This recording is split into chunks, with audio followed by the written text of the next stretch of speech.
esperar a su compañera para que podamos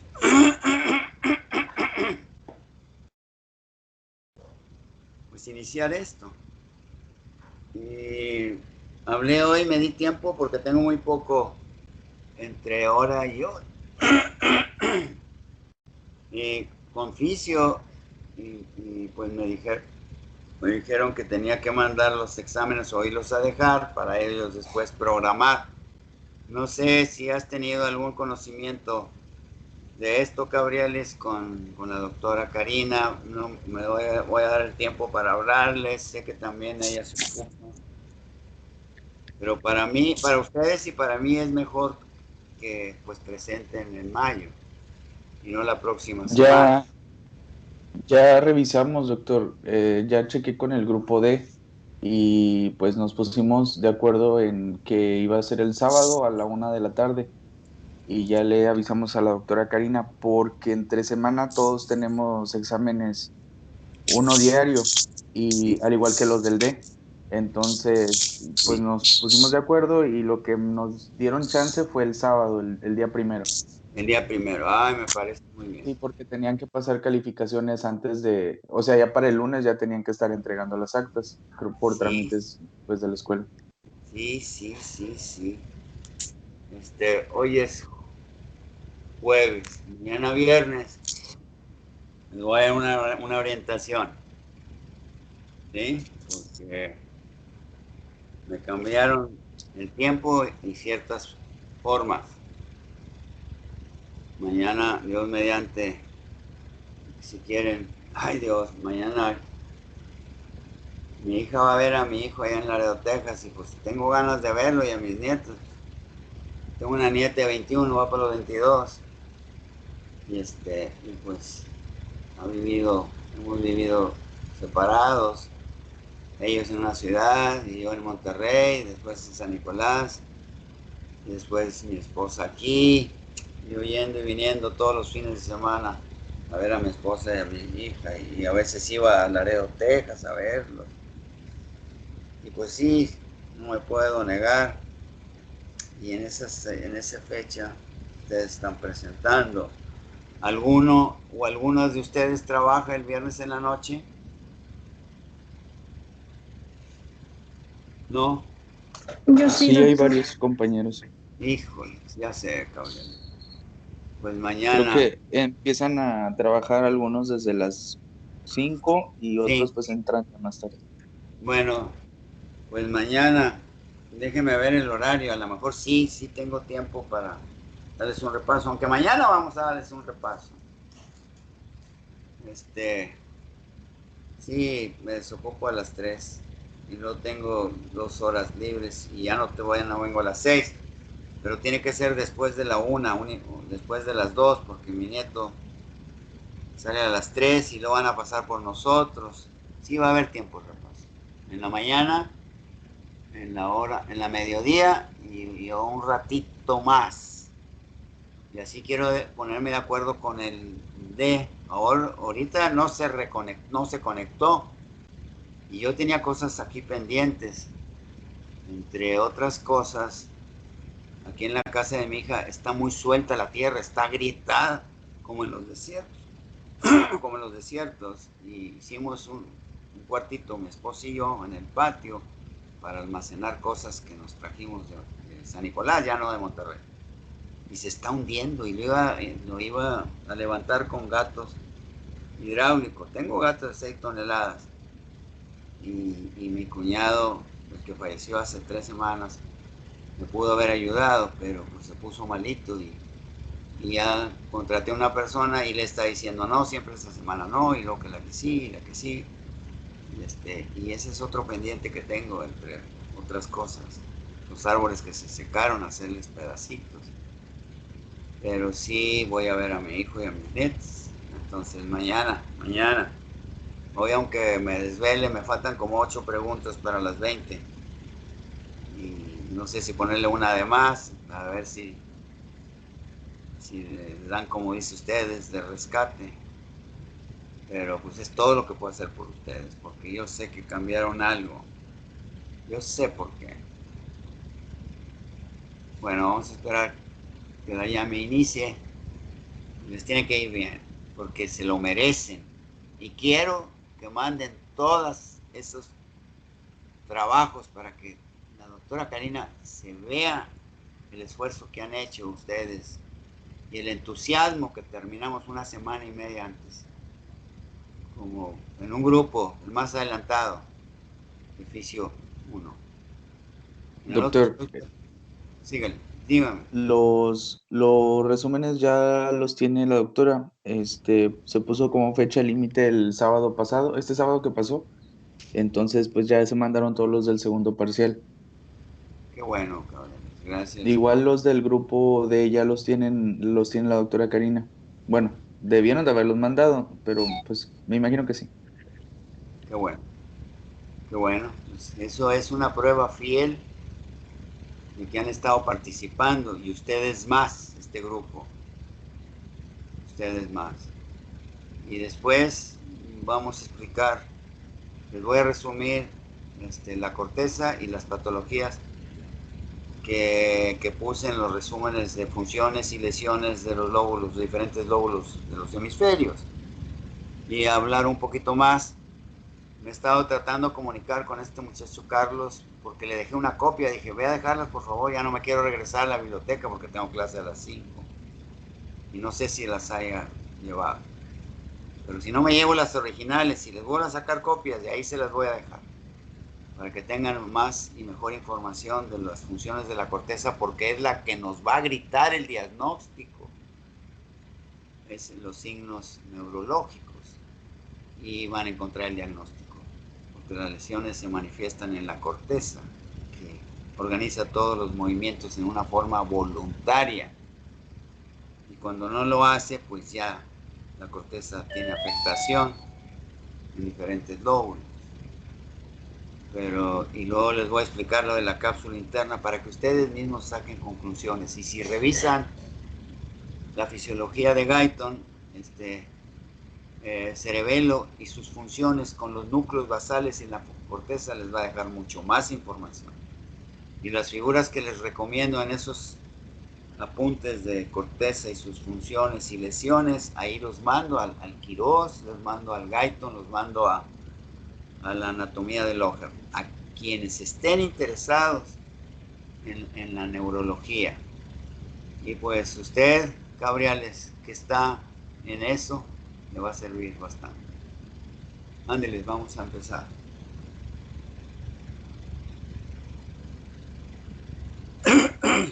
Buenas tardes. Buenas tardes.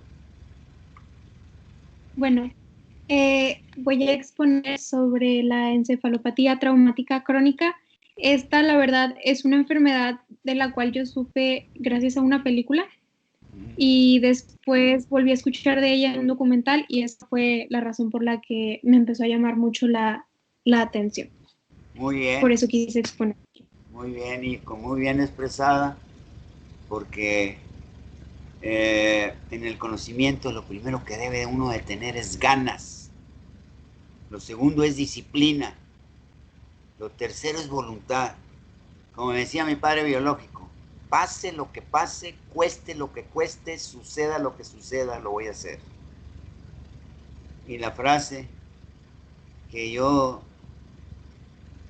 acuñé, se me hacen pocos y a veces nada, hijas e hijos de la fregada. Así es que tienen que salir adelante. Pero todo inicia con uno. Por muchos años no ordené mi mente porque tenía una bola de cosas que veía y me distraían. Y luego por los errores que cometí de juventud, y luego por decir la verdad, me enfrenté con muchas cosas. Pero que nunca dejen que nadie les ponga límites, que nadie, porque con tantos, por errores de juventud, por falta de que a uno lo orienten, a veces los límites se los pone uno mismo cuando agarra más responsabilidades de las que uno puede cargar. Por eso me decía mi padre biológico, no, mira, no, a mí no me vengas a ayudar, encárgate de lo tuyo, pero a mí déjame, tú encárgate de lo tuyo. Y mi mamá no, era muy dependiente, se apoyaba mucho en mí, pero no me puede. Pero como les digo, esas primero hay que tratar de vencer nuestros propios límites y que nadie les ponga límites. Ándeles, sígale. Bueno, como definición, esta va a ser una enfermedad neurodegenerativa y se va a producir principalmente presencia de lesiones cerebrales traumáticas repetitivas que pueden o no presentar síntomas. La verdad es que esta enfermedad no solo se le llama, ahorita ya el nombre correcto es encefalopatía traumática crónica o ETC, pero anteriormente, porque no es una enfermedad nueva, se le llamaba demencia pugilística, porque se le relacionaba mucho con lo que era el boxeo.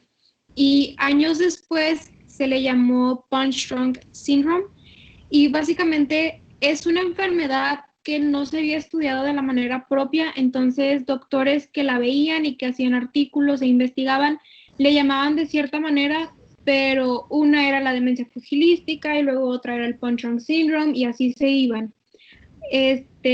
Hasta que ya después se dieron cuenta que esta era una enfermedad que era muy similar a otras patologías neurodegenerativas, pero era característica o sea, era característica sobre las demás, entonces ya se le decidió llamar como encefalopatía traumática crónica.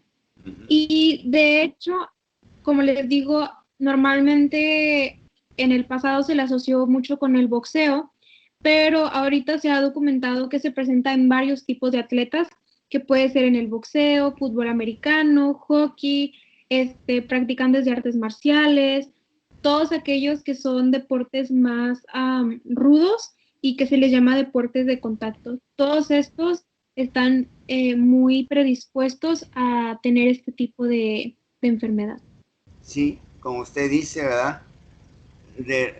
Deportes rudos en los cuales se expone las lesiones que tiene el encéfalo. Y al yo razonar las demencias del pugilista, y qué bueno que usted lo aclara y qué buena esta exposición, porque nos hace pensar, ¿verdad?, en diferentes caídas traumáticas que las de alguna manera las absorbe el tejido encefálico, porque el tejido encefálico está suspendido por 100 mililitros, 150 mililitros, fíjense, una cantidad ínfima de líquido cefalorraquídeo, lo suspende y no permite que tenga contacto la corteza con demás, con superficies como la bóveda craneal, como las bases del cráneo, como lo está el conducto raquídeo, que en su parte central va a la médula y hay un paquete adiposo y vascular. Entonces, de alguna manera, los traumatismos hacen que haya una onda de choque, de golpe o contragolpe por la misma inercia de lo que se está recibiendo en el traumatismo, en el encéfalo. Entonces, no solamente afecta, lo saqué por conclusión, o suponiendo, no soy científico, no soy neurólogo, menos científico, que la microcirculación a nivel encefálico, donde los vasos ya son prácticamente endotelio, porque están penetrando, ya están nutriendo el encéfalo, también reciben este traumatismo, esta onda de choque y de contrachoque, y ahí es donde nos dicen los libros de neurología que hay un cizallamiento, y ese cizallamiento es cortar con la hoz el trigo. Antes así se hacía, por eso en el emblema de la bandera de Rusia está una hoz de los campesinos y los obreros un martillo. Así se sega el maíz o el trigo. Así se cegaba antes. Y luego se apilaba para que los animales comieran.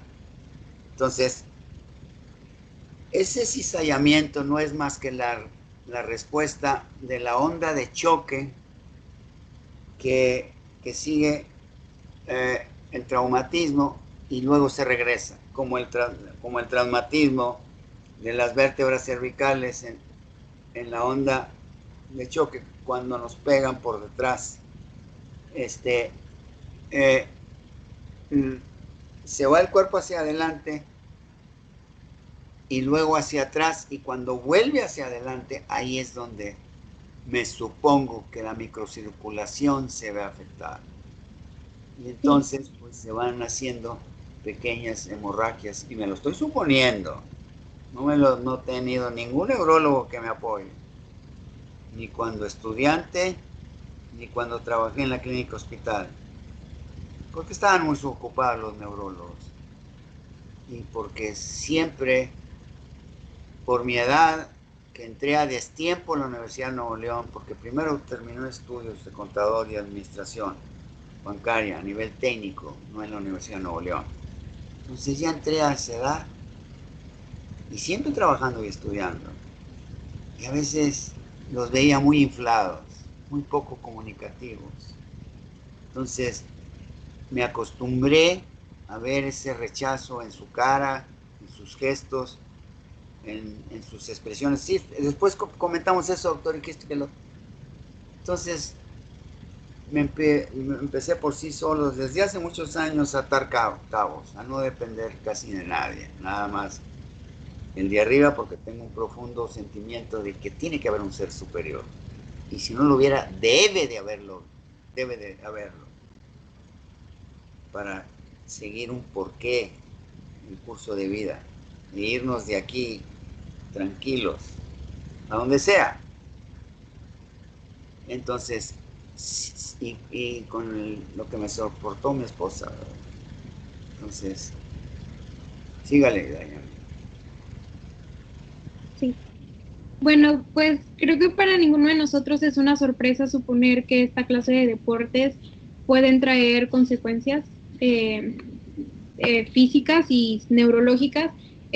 Ahí como puse en la foto, pues es un solo golpe y yo me imagino que causa muchas repercusiones, y eso no es algo que solo sufren una vez, a eso se dedican, de eso viven, entonces son cosas que pasan una y otra y otra y otra vez. Y la voy a Y interrumpir, puse, sí, la voy a interrumpir. Fíjense cómo tiene las extremidades superiores. Una ya la tiene hacia abajo.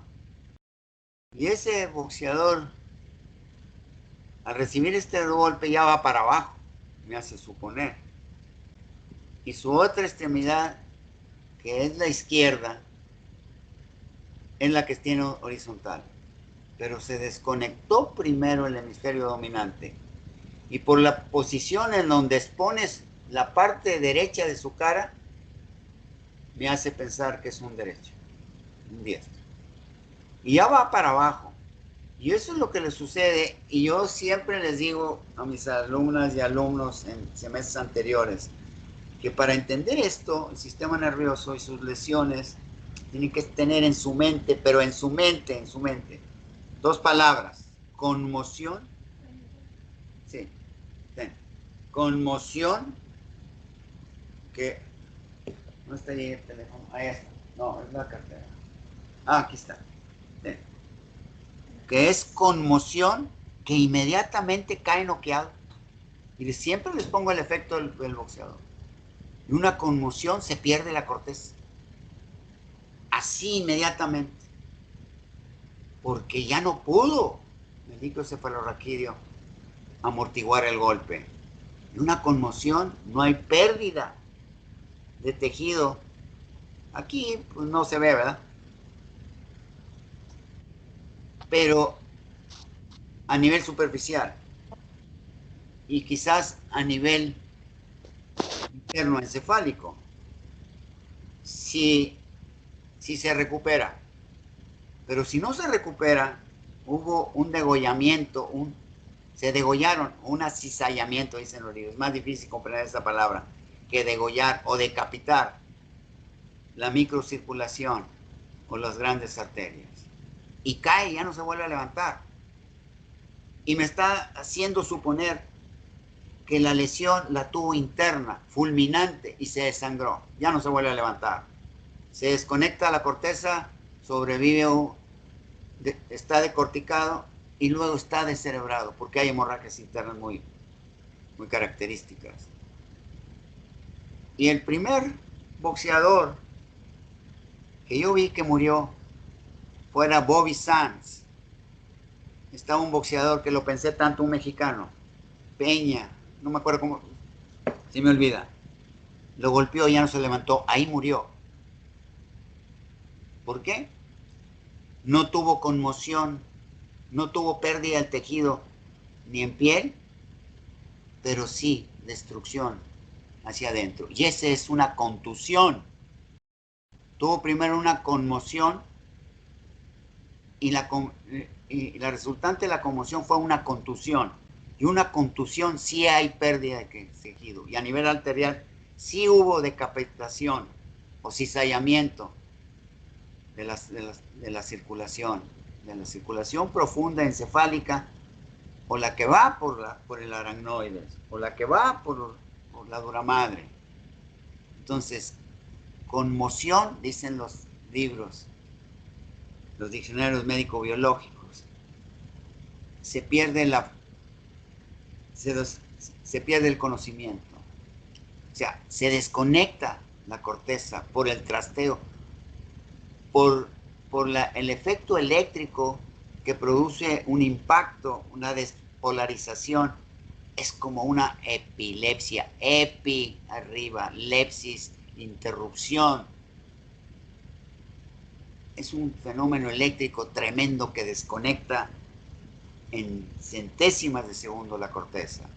Y esa es una conmoción, pero se puede recuperar. No hubo pérdida de tejido aquí en piel, aunque le dé el puñetazo, ahí sí le abrió. Es una contusión, se perdió. Dice, pérdida en la continuidad del tejido. No, papá, pues dímelo mejor.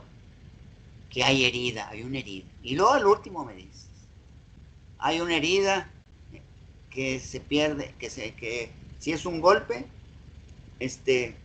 con los puños se pierde piel, se abre la piel. Si es un machetazo, se quiebra, se pierde la capa externa del hueso de diploe, porque tiene una capa externa, una porción esponjosa y una capa interna.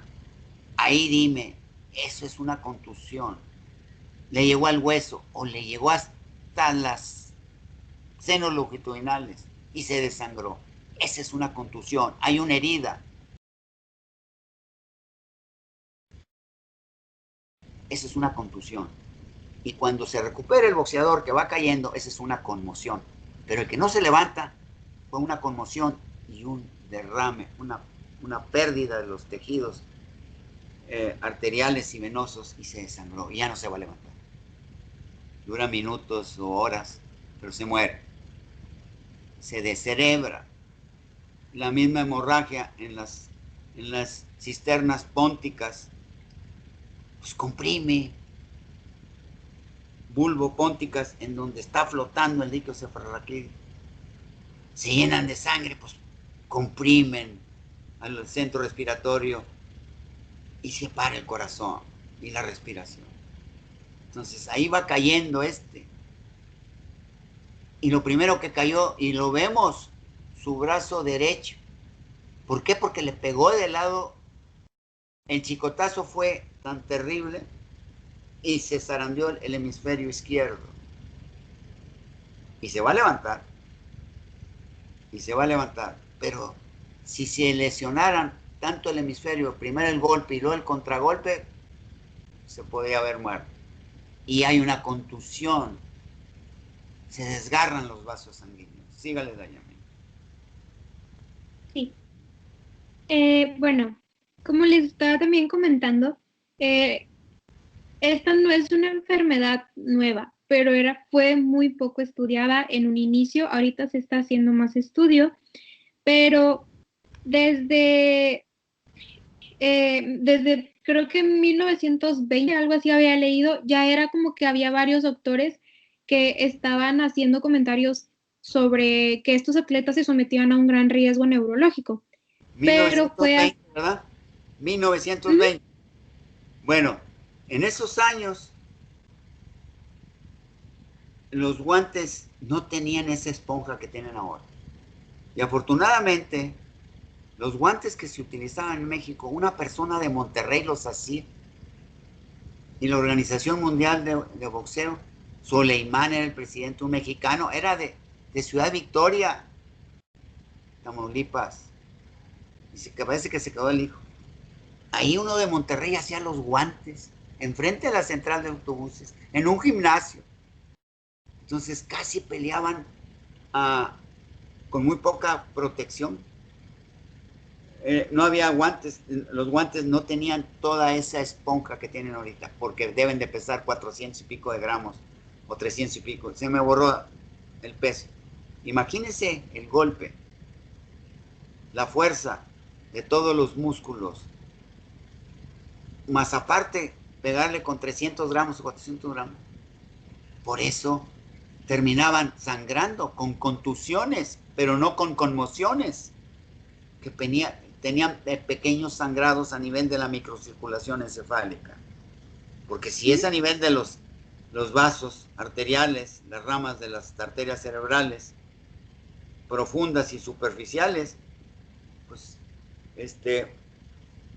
se desangran, ya no se recuperan. Por eso en ese entonces no traían tanta protección. Y el golpe se centraba en los nudillos. Los martillos de bola son aquellos que empiezan a romper el cemento o una banqueta. Por un lado tienen una punta para centralizar el golpe en la punta, y es una bolita triangular, casi redondita. Primero se pega con esa parte puntiaguda y luego con la parte gruesa o bola. Imaginemos los puños que se forman los huesos del metacarpo, del carpo y del metacarpo, los nudillos, esos son como martillos de bola puntiagudos, y esos abren la piel, porque se concentra primero en el dedo medio y después ya sea en el dedo índice. Por eso el que pega con el quinto metatarsiano se fractura el quinto metatarsiano. Y en urgencias en la Universidad de Nuevo León me tocó mucho alinear fracturas en donde el quinto metatarsiano le pegó a la persona. No, se pega con el medio y con el índice. Pero si le estoy pegando con el anular, me lo puedo fracturar. Pero el que recibe más el golpe es el meñique. Y lo van a ver en trauma, lo van a ver en cirugía plástica, cómo se eleva, porque no supo pegar el boxeador. Y por eso les pongo el ejemplo del martillo de bola en punta y gordo. Sígale, Dayan. Por eso es 1920. Sígale. Y también puse las imágenes de estos dos jugadores de fútbol americano. La del primero porque su historia se toca en la película que les digo, y el de abajo, que es Aaron Hernández, es sobre él, hicieron un documental en Discovery, y así fue también como conocí un poquito más de la enfermedad. Y los dos casos de estas personas son parecidos, pero al mismo tiempo tienen algunas diferencias clínicas de las cuales les quiero platicar, pero lo voy a hacer al último. Y tienen diferencias clínicas porque son diferentes lesiones cerebrales en diferentes lóbulos o en el mismo lóbulo, pero en diferentes lugares. Síganle. Sí, bueno. Los factores de riesgo, pues obviamente van a ser cualquier atleta que juegue deportes de contacto va a estar predispuesto a desarrollar esto, pero también se hizo un hallazgo es poquito más de la mitad, me parece que el 56-58% de las personas que han sido reportadas con ETC tienen un gen que es el de la apolipoproteína E y han encontrado que la mayoría de estas personas tienen ¿cómo lo explico? Disminuida esta apolipoproteína E o aumentada, porque APO Está aumentada, está presente. aumentada. Eh, uh-huh. Bueno, Y por eso lo estoy no quiere sacando a decir, conclusión. uh-huh, Sígale. y no quiere decir que las personas que la tengan vayan a desarrollar el ETC, más bien los hallazgos que se han tenido es que si tienen esa apolipoproteína y aparte juegan deportes de contacto, los va a ser una mayor predisposición. Pero ahora sí que el mayor factor son los deportes de contacto. Sí, esa apolipoproteína, como otras apolipoproteínas, son proteínas eh, transportadoras de lípidos.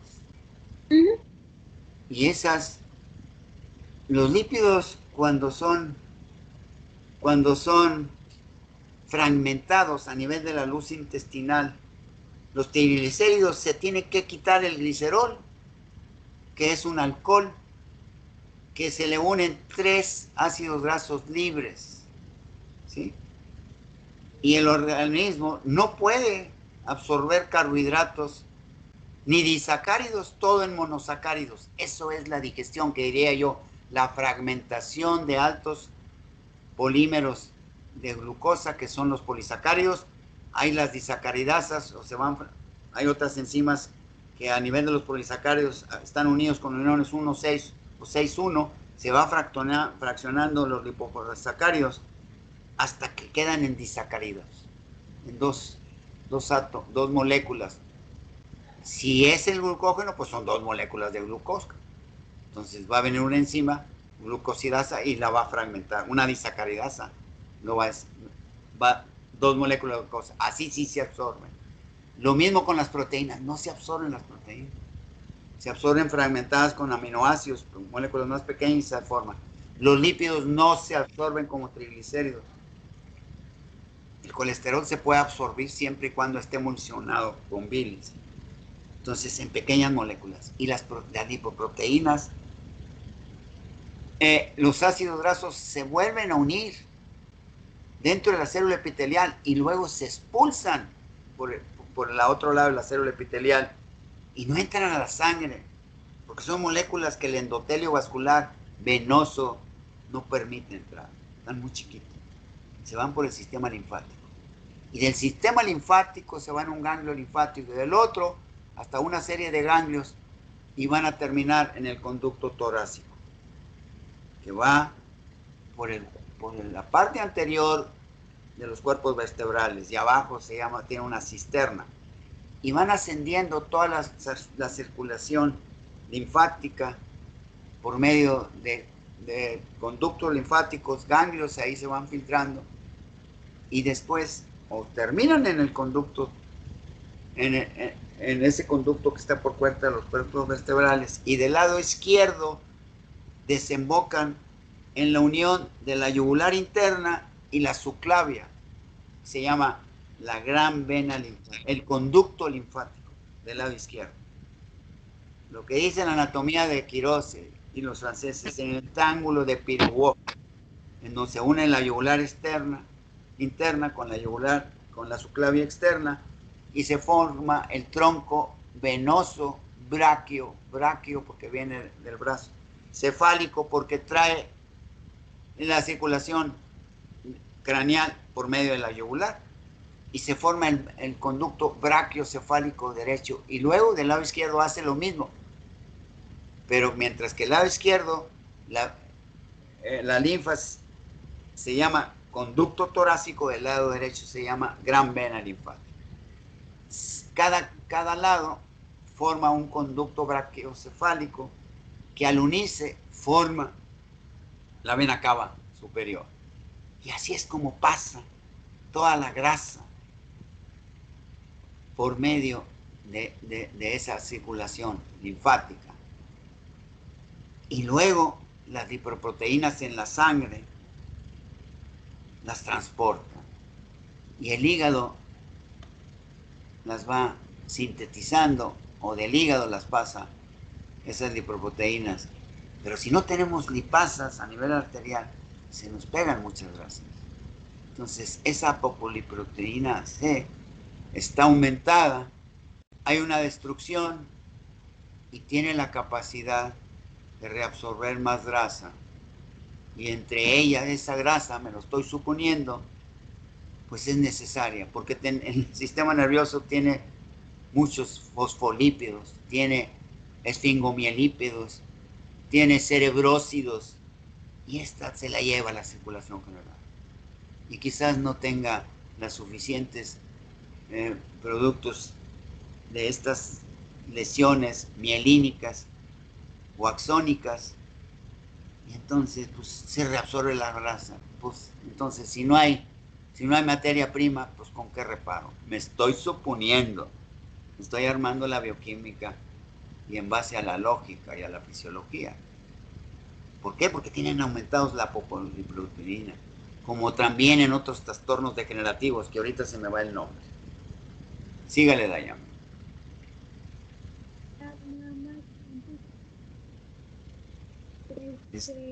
Más fuerte, Dayan.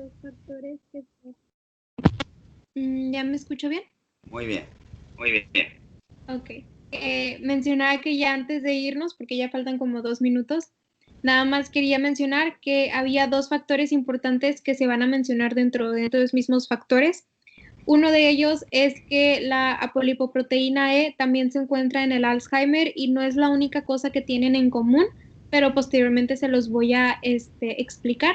Y en cuestión de los deportes de contacto, algo que se tiene que tomar mucho en cuenta es la edad en la que la persona ha comenzado a entrenar, porque entre más joven, está más vulnerable a este tipo de lesiones. Entonces, obviamente van a mostrar peores resultados que a lo mejor alguien que lo hizo más grande. Para interrumpirla, les voy a decir que la hormona del crecimiento no solamente se completa el crecimiento cuando se unen las diáfisis, las láminas epifisiarias, diaficiarias con las epifisiarias, no. Es a nivel de todos los órganos. Y al nivel de la corteza, se madura completamente hasta los 22 o 25 años en el hombre. Por eso, el cigarro, la marihuana, no permite que madure bien la corteza. Y en estas personas, muy sugestivo, en base a que todavía no madura la corteza. ¿Por qué? Porque la hormona del crecimiento es la que hace que madure en todas las partes del cuerpo.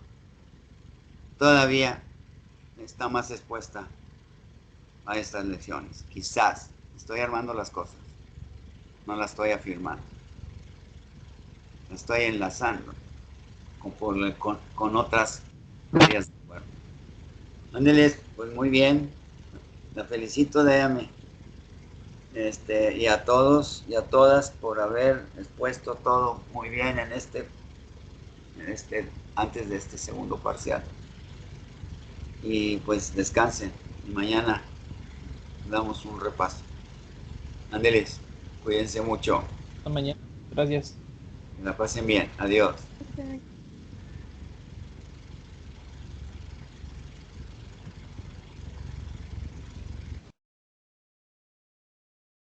Sálganse. Bye. Adiós.